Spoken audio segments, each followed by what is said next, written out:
The Alaska Center for Energy and Power, Dan gave a good introduction in terms of its background. We are doing near-term applied energy research. What we're really trying to do is look for solutions to Alaska's energy issues. We want to be involved with developing projects that make sense technically, projects that make sense economically, and looking at ways to reduce the cost of energy for Alaskans, and also just to kind of stabilize our energy supply and make sure that we have a sustainable energy supply into the future.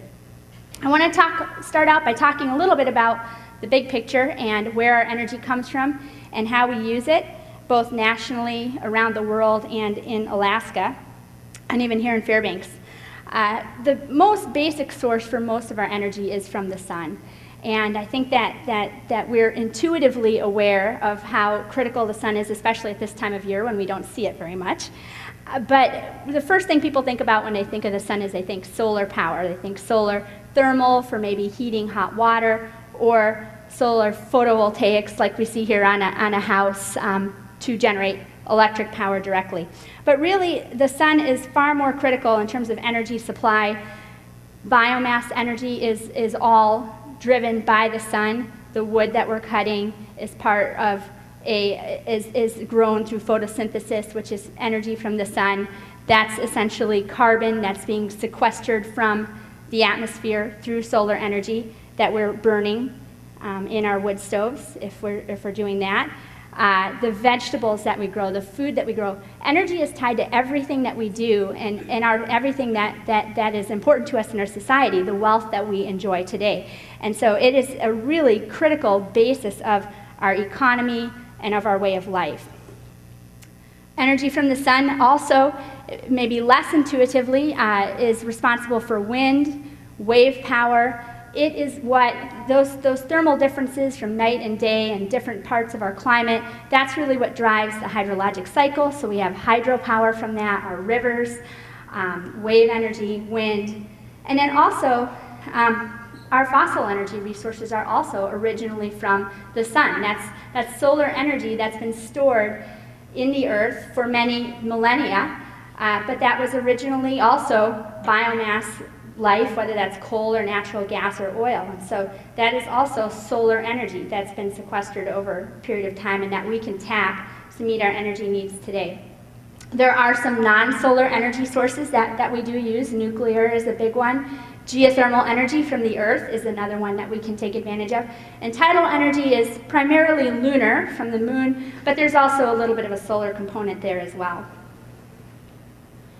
When we kind of look at all those different energy resources, to put them into perspective, the big yellow box at the bottom shows all of the sun's radiation that comes to the earth every year that we could potentially tap for energy. And you can see that's a huge amount when we consider the coal reserves, which is the next largest, the red box.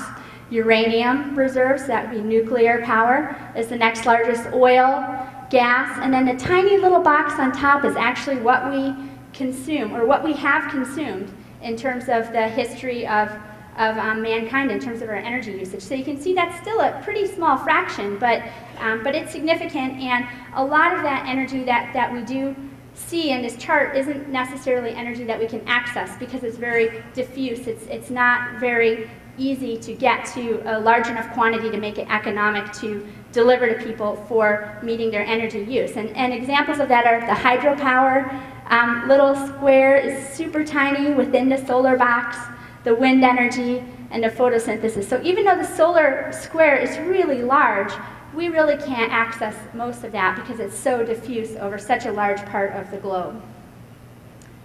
When we look at what we are using, so that little tiny box at the very top of that stack, what we are using in the world, we use oil, 37%, coal, 25%, gas, 23%. Now, Alaska is not that far off of that type of ratio. Nuclear is 6%, biomass, 4%, now we're into the renewable type of fuels. Biomass and hydro, 4% and 3%. Solar heat, 0.5%, wind, 0.3%, geothermal, 0.2%, biofuels, 0.2%, and solar photovoltaic, way less than 1%. So that just kind of gives you an idea that today we are very dependent on fossil energy resources that are from solar energy that fell on Earth a long time ago. The reason why energy needs are so critical is because it's an economic driver. And when we look at gross national product of companies, and the U.S. is one of the countries that has one of the largest gross domestic products, and we look at how much energy we consume, you can see that there's a real correlation between the economy that a country enjoys, like the United States, where we have a very high quality of living, and how much energy that we consume. Because that energy is used in industrial applications and it's used to drive our economy. And so a country like the United States is kind of that bubble, and these bubbles are the size of the population of those countries. So the United States has a population of 250 million, 300 million, and you can see that we are a very heavy energy user, one of the highest energy users in the developing world, or the developed world. Then when you take a look at countries like, I'll point out, Ethiopia is right at the axis there, the tiny little dot there. They use very, very little energy per capita, and they have very little gross domestic product per capita. So they don't have a very much of an economy. They also don't use much energy. But you can bet that people that live there, or China and India, which are the two giant circles that you see at the bottom there, because there's huge populations in those countries, they want to be moving up that red arrow there. They want to be up by where the United States is. And in order to get there, they are going to need a lot more energy per capita than what they are using today. And where those energy resources come from should really be of concern to us, because that's going to drive our future energy costs in this country and in this state.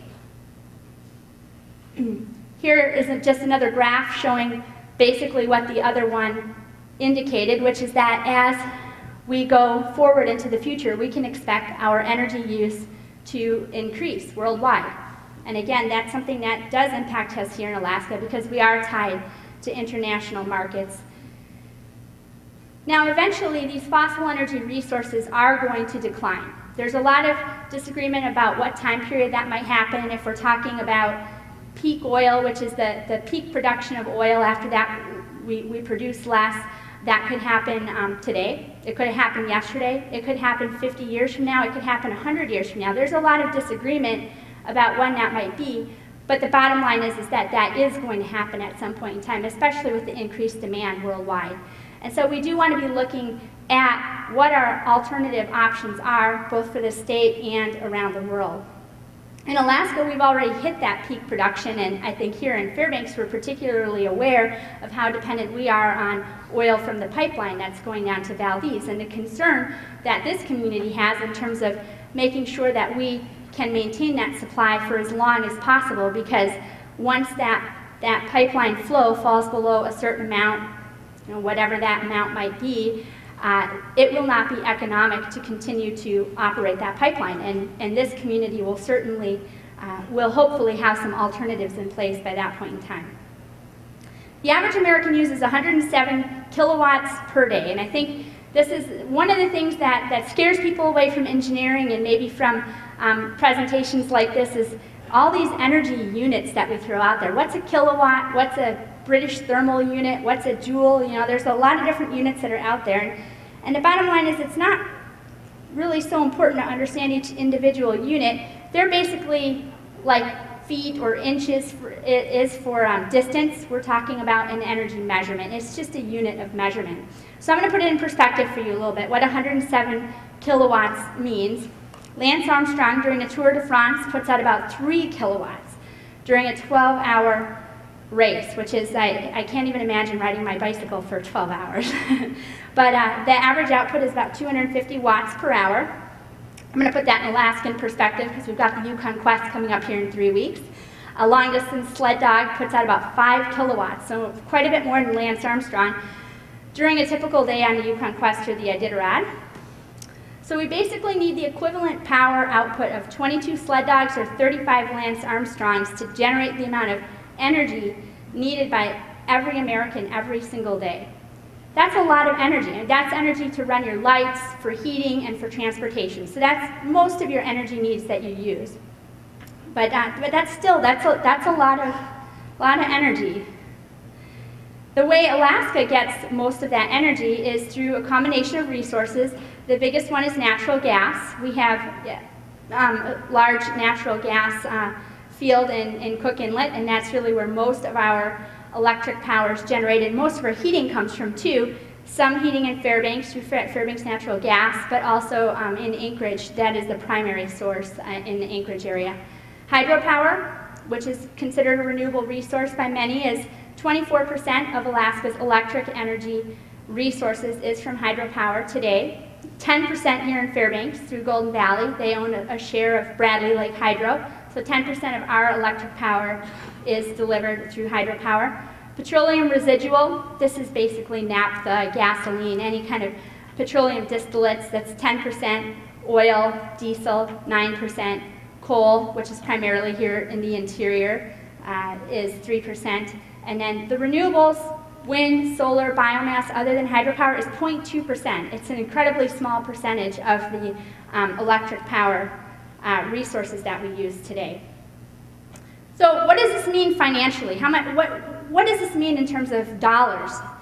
If we assume a constant fuel demand for the next 20 years, we're on track to spend over $5 billion on diesel fuel in rural Alaska and $60 billion on fossil fuels for rail belt electric power generation. That's if we do nothing. That's a lot of money, and that's assuming a constant fuel price based on estimates come up that have been developed by the Energy Information Agency through the Department of Energy. That's what we're going to be on track to pay. So that's a pretty big bill.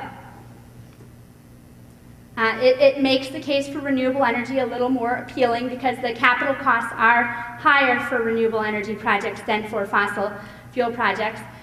But once you pay those capital costs, you really don't have any additional fuel costs. The exception is biomass, but that's generally locally purchased, assuming that you're growing that biomass locally or harvesting it locally.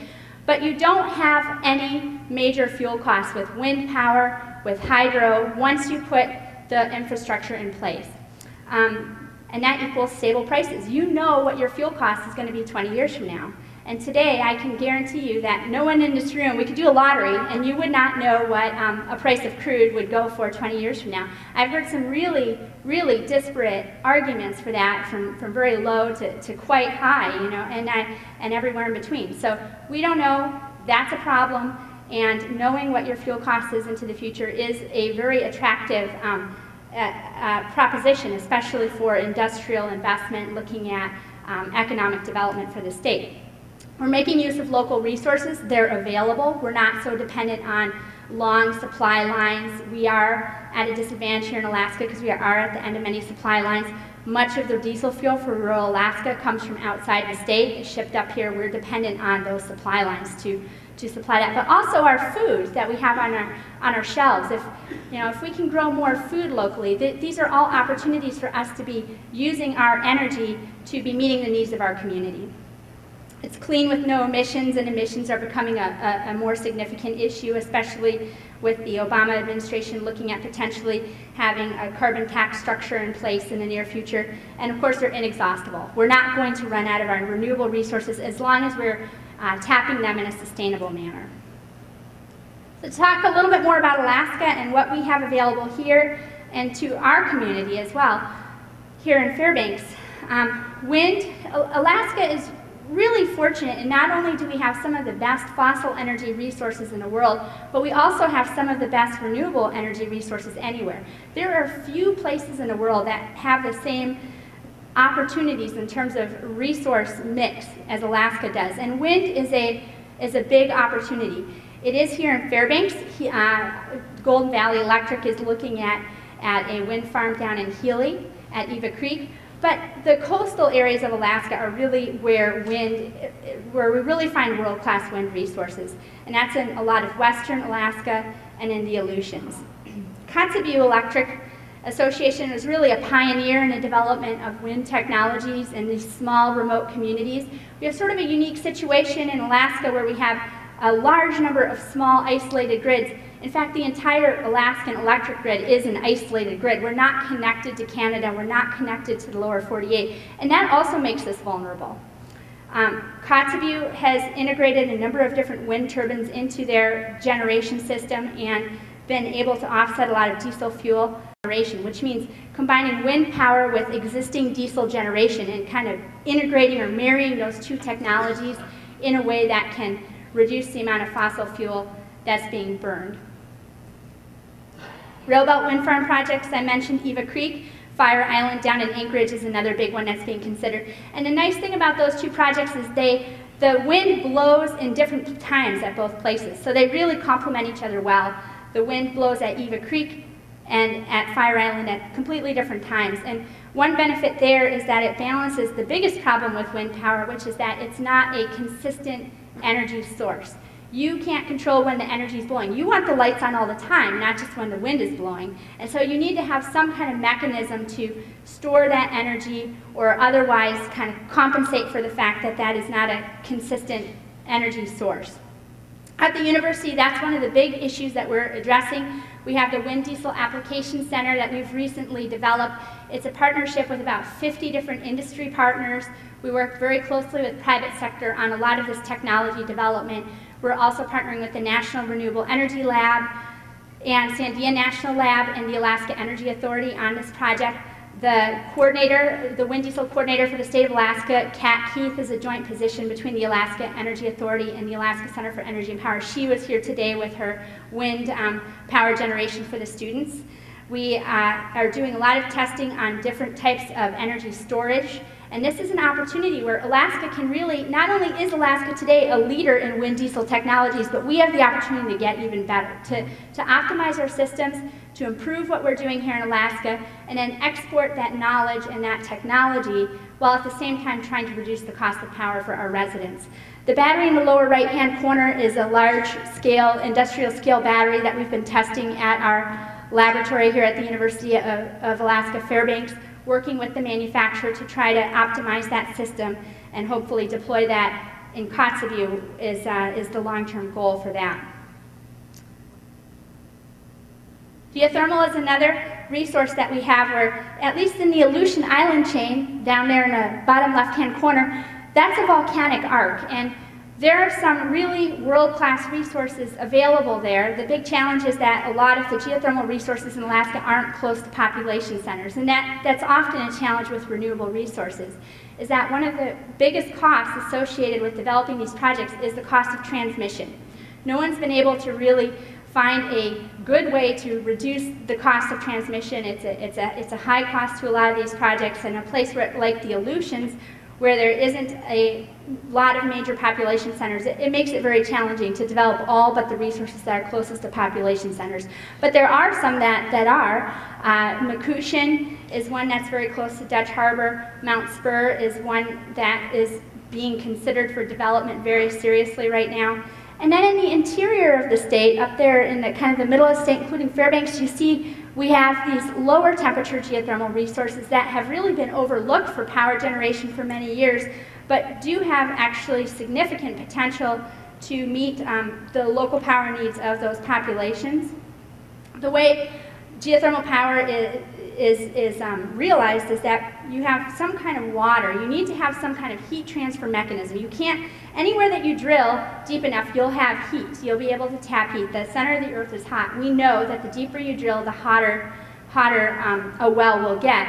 But the problem is you also need to have some circulation. You need to have some movement of water, some fractures or some faults that allow that water to short circuit back up to the surface and deliver some of that heat back up to us in the forms of hot springs or geysers, and that we can use and tap for power generation. And then re-injecting that water back down into the ground is actually a critical component of a lot of these geothermal projects around the world. It's been really realized that we can maximize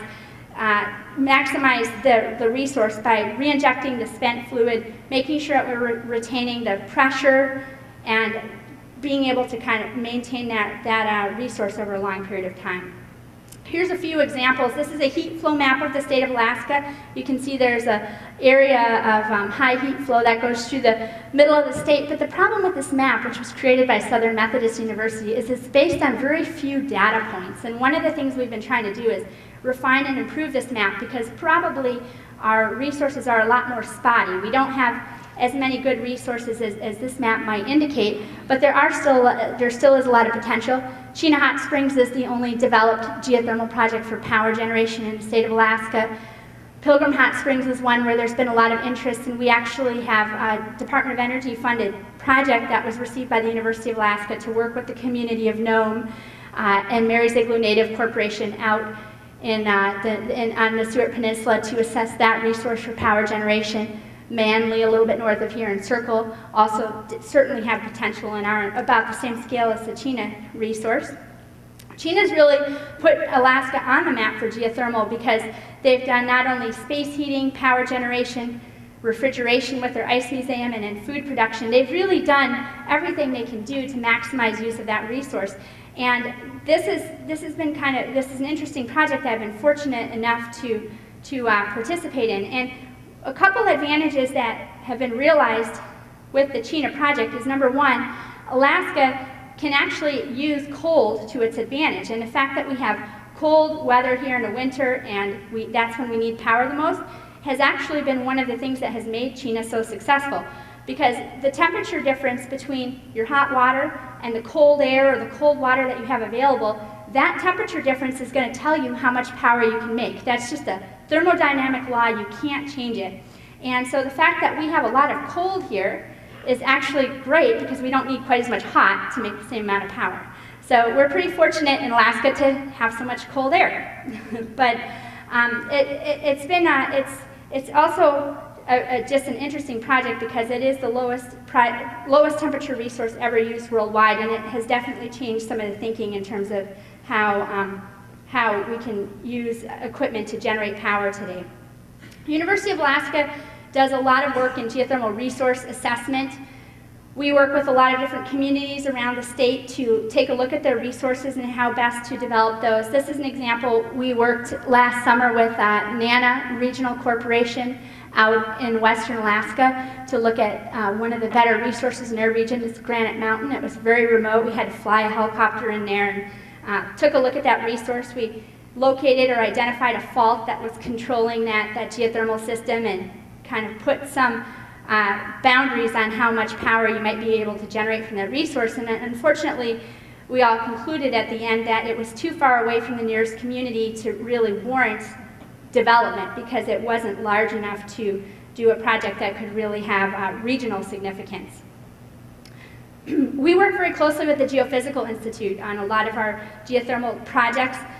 The Pilgrim Hot Springs project I mentioned that was recently funded is based on an innovative geothermal exploration technique that we hope will really reduce the cost of exploration around the state and in other places in the world that have these types of low temperature geothermal resources. It's based on some very complex processing of thermal images of basically using infrared cameras and then doing some very complicated algorithms to process that data that was developed for volcano research. And what we want to do is we want to use those same techniques to try to reduce the cost of geothermal exploration by doing it through airborne imaging instead of what's currently being done, which is drilling wells. And drilling wells is very expensive. So if we can reduce that cost by being able to get a snapshot of the resource and figuring out exactly how much heat you're losing to the surface, we can have a pretty good idea of how big of a project we can develop on that resource sustainably over time, just based on what's been done at other sites around the world. There's a lot of good information on geothermal. So that's the plan for the Pilgrim Hot Springs work, and that will probably be starting up this summer. We also work with the Petroleum Development Lab and on reservoir modeling. We use a lot of the skills that the university's developed for petroleum engineering that can be also adapted toward geothermal energy. And so we have been looking at developing more specific reservoir models of sites like Chena Hot Springs or like Pilgrim so we can make long-term decisions about production and injection and make sure that those resources are sustainable over a long period of time. Hydropower, I already mentioned that Alaska.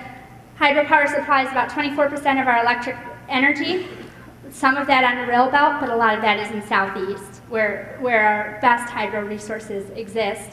We have about 27 projects around the state that exist right now, and there is significant untapped hydro potential in the state. The two largest that have been discussed most recently are Susitna and Chakachamna. which is down in Cook Inlet. Bradley Lake is the one that supplies the rail belt right now. It's down across the inlet by Homer. And Golden Valley, 10% of its electric power is from hydro. There's also a new type of opportunity that's being considered. It's called hydrokinetic energy. And this is where you're taking direct advantage of moving water. So you're sticking a turbine, think of it as like putting a windmill underwater or something like that. Not quite the same, but a similar concept. You have a certain area and blades, and you're basically taking advantage directly of the moving water in our rivers. And this is an opportunity potentially for some of our rural communities. This particular turbine is a very tiny turbine. It was 5 kilowatts, so it really could only handle maybe a few homes at most in terms of power generation. But it was installed in Ruby 2 years ago, and it was the first turbine that was installed anywhere in the United States in a river environment. So Alaska has sort of had the opportunity to take a little bit of a leadership role because we have rivers that we have access to for this type of project. And there's a lot of interest in this in the state. Eagle has funding right now to install a larger version, 5 times larger, but the same manufacturer of this turbine that you see here. You just see the generator. The turbine is actually down in the water there, and it's mounted on a barge. So Eagle's going to be doing that project next summer. And there's another one that's going to go into Nenana the summer after that. That is being worked on by the Nenana City and Tribal Council along with Ocean Renewable Power Company. And speaking of the oceans, Alaska also has really world-class ocean energy resources. We have about 50% of the tidal energy resources of the United States and about 90% of our wave potential. The problem is that these are not really commercial technologies. It's very difficult to buy a wave generator or a tidal generator off the shelf today. So that's something that's still being developed, but we need to keep an eye on because we do have the second highest tidal range in North America in Cook Inlet. So that's near Anchorage, and so that's close to a population center. There's a lot of opportunity for this kind of project. In Nenana, we have a hydrokinetic test center. So hydrokinetics covers both in-river turbines as well as tidal energy projects. And we are basically looking at the resource issues around this type of in-river turbine or hydrokinetic device. So we're looking at fish issues, we're looking at ice issues, debris, how do you handle trees, submerged trees coming down the river, all of those kinds of issues. How do you anchor these devices? That's what we're looking at to support the industry and development of the industry moving forward, because those are critical issues that they need to address before these turbines can really be installed in our rural communities. Biomass is another resource that we have available. This is an example of how much biomass, this is created by the Alaska Energy Authority, and this is how much biomass we have on a sustainable basis that we could produce for heating, for power generation in the state. And the thing that's kind of interesting, we have at the bottom there a statewide energy consumption graph, and this is in trillion British thermal units per year, but the units aren't really important. What's important is that the wood energy could really only supply, or the biomass energy, about 1/3 of the total energy that we need in this state on an annual basis. And that's a pretty interesting number because clearly biomass is not the solution. You can't just look at biomass to supply all of Alaska's energy. And that's something that's really common with all the renewable energy resources. You can't just focus on one opportunity. You need to be looking at a suite of different options based on what the resources are. And this is a perfect example of non-sustainable use of biomass. This is Fairbanks, back I think in 1920 era or so. So all that wood is to provide electric power for downtown Fairbanks. Back in the early part of this century, or the last century now. And that is all going to the power plant that's way back under the D in old up there. See that? That's a lot of wood. Today, some of the communities are doing space heating. Obviously, we use wood for individual homes and wood stoves, but there's also opportunities for doing more larger, multi-building types of space heating. This is a wood boiler that's in Dot Lake that heats 9 homes. There's also a similar system that's in Tanana, or a couple of them. And a number of other systems that have been installed around the state, and those are economic. They can reduce the cost of heating energy, which is often actually more than our electric energy costs. The goal is really to be able to produce both heat and power. That's the greatest efficiency that we can achieve, is by doing both of them in the same cycle. That is a challenge at the small scale that we have for need in our rural communities. For the larger scale systems, we can do that using a steam turbine. It's done in many places in the lower 48 and around the world, but you need a lot of wood to supply that kind of system, and a place like Fairbanks can't necessarily provide that much wood. So we're looking at these smaller systems. They're more complex, they're more expensive, and they're not readily commercially available. Fish oil is another opportunity for some of our coastal regions in particular. There's about 8 million gallons processed annually, and there's potential for about 20 million more gallons, which is a pretty significant number when you're considering that, you know, fuel costs in some of these communities can be upwards of, you know, $5 to $10 in some of the more remote places. That can really add up. We have been researching fish oil biodiesel and fish oil use as a fuel, and one of the challenges is that it does have a shelf life. It does oxidize, and it can create problems with engines, so it does need to be used fairly quickly after it's processed, within a month or two, and it can't be stored indefinitely without significantly doing things to add antioxidants and things like that. So that's been a little bit of a challenge that we've dealt with there. Biomass also includes municipal waste. Anchorage has been working on a methane project from their municipal waste landfill, collecting gas and then using that for heating homes and power generation. And then Fairbanks has also done some projects. Eielson has had a project that was going on until a couple of years ago, where they were actually densifying waste, cardboard, and paper that was diverted from the landfill here, and using that to supplement coal in their power plant. That shut down a few years ago, but there are other projects that are very close to completion, including one that's sort of a spin-off of the Chena Hot Springs project that Chena is working on out in North Pole. One opportunity is, while we can use naturally growing wood, another opportunity is to actually grow a biomass energy crop, and that's something that's being considered in many places of the state. This is an example of a project in New York where you're growing willows and you're harvesting those in the winter, and in this case they're also using that to co-fire with coal in a local power plant. The problem that we've really seen, because the university's been really looking at this option, is that things grow pretty slowly here. You know, we think of things as growing quickly. The leaves come out very quickly in the spring, but actually transferring that into mass, actually wood mass, is actually a longer process than we think. And so, as much as I'm convinced that the alders on my trail in the back of my yard grow at least 10 feet every year, it doesn't appear that that's actually the case. So that's been a challenge.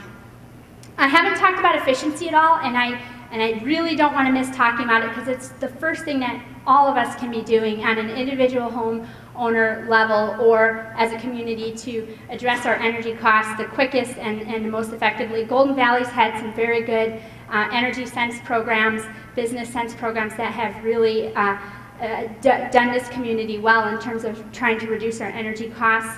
Our program is more focused on generation efficiency, so we deal more with trying to improve efficiency of diesel generators and that side of the equation rather than end-use efficiency.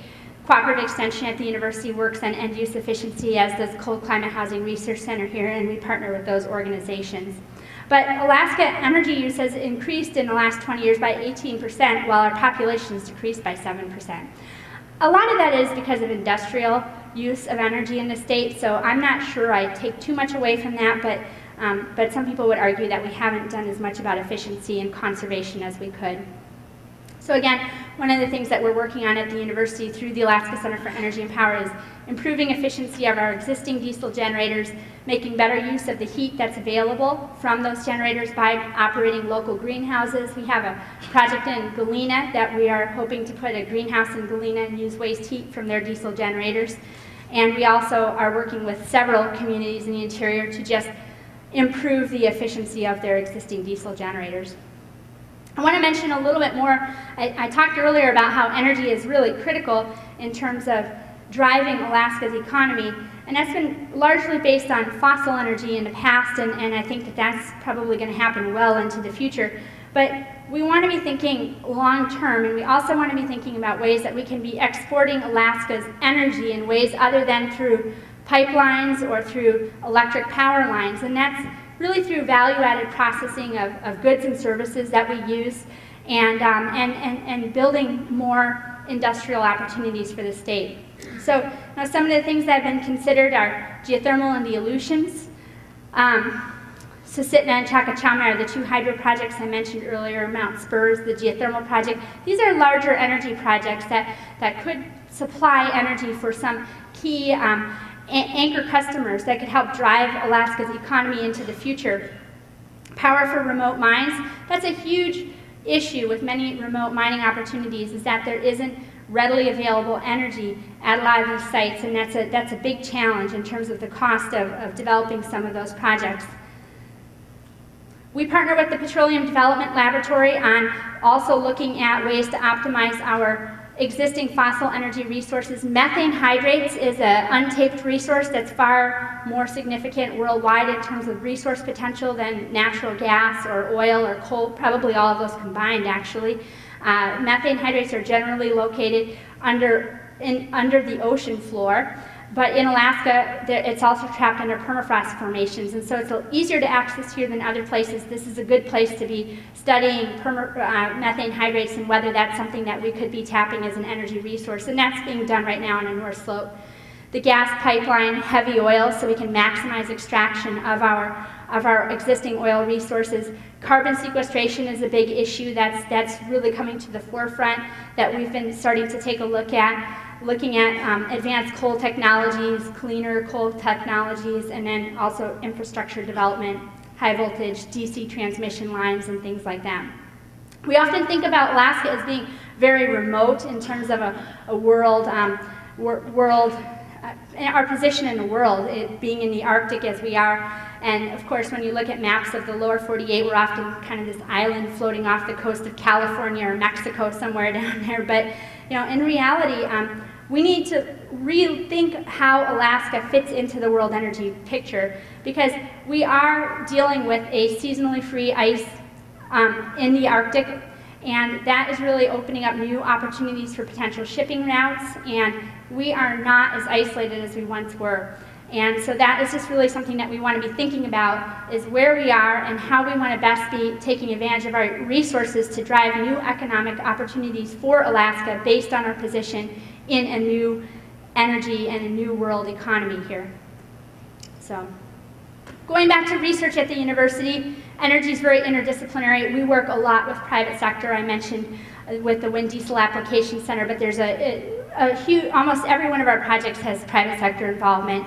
We work with the Denali Commission, which is a federal agency that's active in Alaska, the Alaska Energy Authority. Tanana Chiefs Conference, we have a partnership with them that we've been really proud of over the last year. The University of Alaska, we work with a lot of different parts of the University of Alaska system and several of our national labs.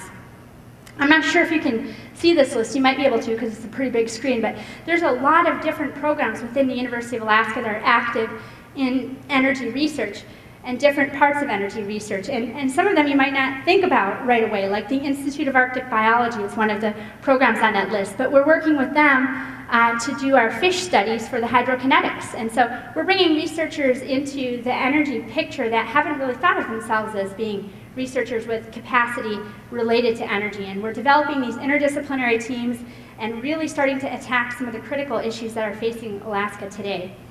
We have projects that are located all over the state and are focused on all different kinds of technologies and ideas that are out there.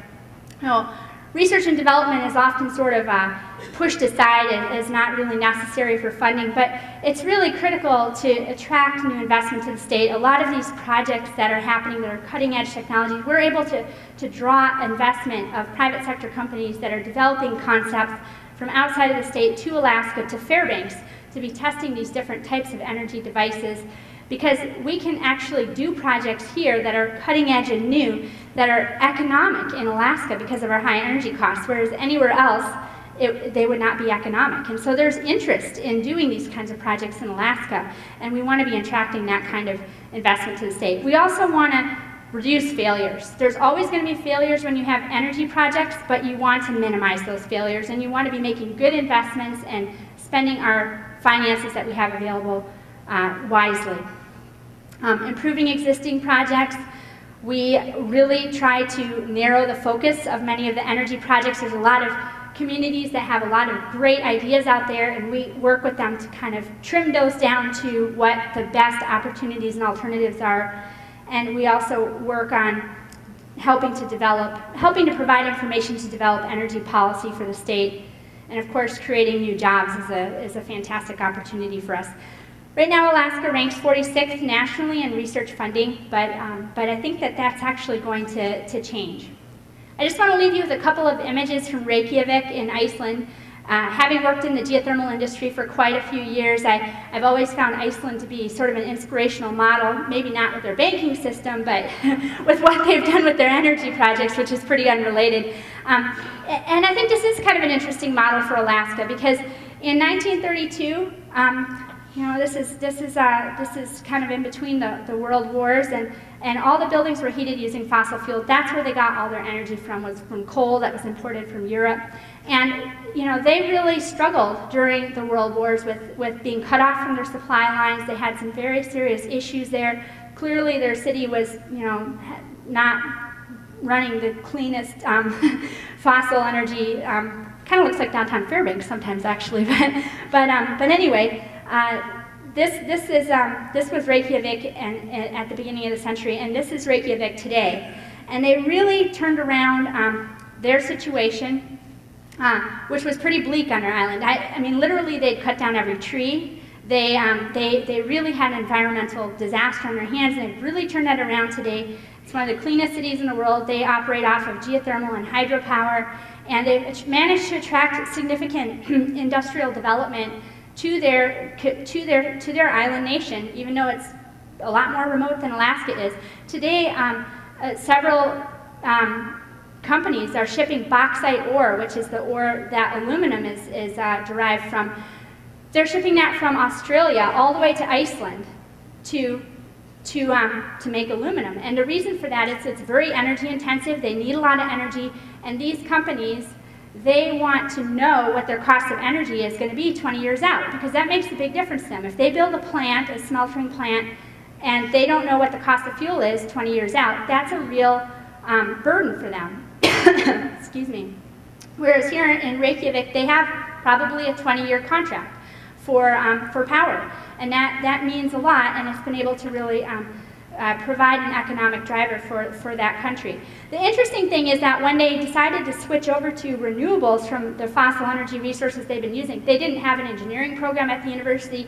They were way behind the curve, and they actually came to the United States and learned everything that they wanted to learn about geothermal from us, from the United States, which was the leader in geothermal at the time, brought that back to Iceland, developed their own program, and today, if you want to do anything in geothermal, at some point you're going to be going to Iceland, because they are the world leaders, and they will be involved in some way in most geothermal projects around the world, if nothing else, just from people going there to take a look at the model that they have in that country.